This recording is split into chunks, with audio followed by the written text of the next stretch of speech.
Welcome to the Tech Egg. Don't get scrambled. Enjoy the video. In this video, I will explain how to use a sliding hammer.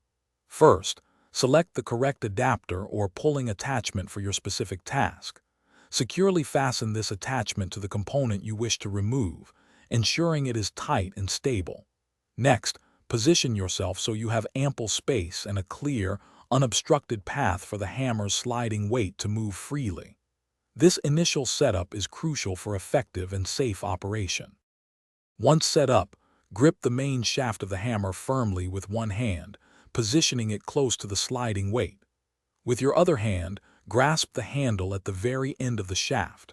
Now, with a swift and controlled motion, forcefully slide the heavy weight along the shaft, impacting it against the handle.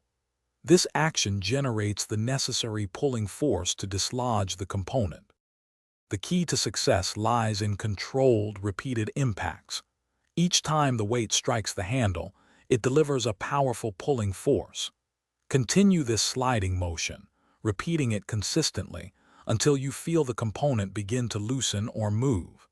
It is important to apply steady, controlled force rather than using excessive or jerky movements, which can damage parts or reduce effectiveness. For your safety, always wear appropriate safety glasses to protect your eyes from any potential debris. Before each use, take a moment to inspect the sliding hammer and all its attachments for any signs of wear or damage.